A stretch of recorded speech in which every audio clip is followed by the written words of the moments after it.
हम रात कान करबो रात कान होलिया में चलता होली दुश्मनी करबी उमानाथ बार पहुंचा बोला तेरा चलता होली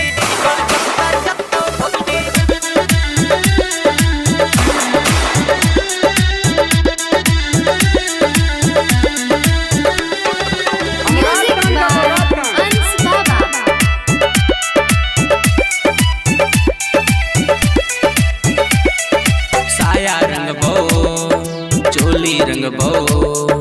साया रंग भो चोली रंग भो साया रंग भो चोली रंग भो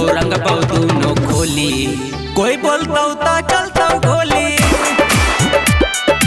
होलिया में रंग भो चोली साया रंग भो चोली रंग भो दोनों खोली कोई बोलता तो चलता गोली होलिया में चलता गोली होलिया में चलता गोली बाबा म्यूजिक हमार नाम हो जाना इनकी करे सीधियो रांची रिटर रंग दे पौधोरी छोरी पूर्व बोरी चल गे रंग दे पौधोरी छोरी पूर्व बोरी चल गे ओढ़नी बिछा के छुआ सीता फल गे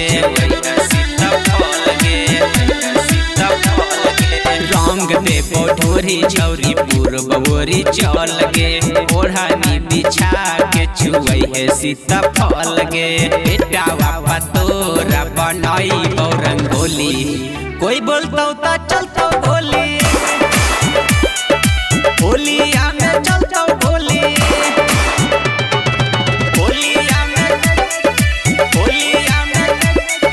चलता गोली बाबा म्यूजिक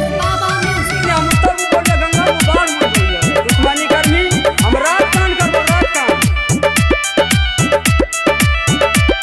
सटई पो हथियार जब तोरा सालावार में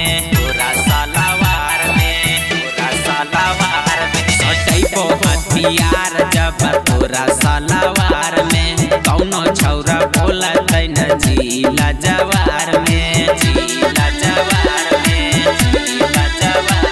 सटई पो हथियार जब तोरा सालावार में कौनो छौरा बोला तैन जिला जवार में इका सकी कृष्णा लैतो अपन टोली कोई बोलता तो चलता गोली होलिया में चलता गोली जगतारन रिकॉर्डिंग स्टूडियो हाजीपुर वैशाली।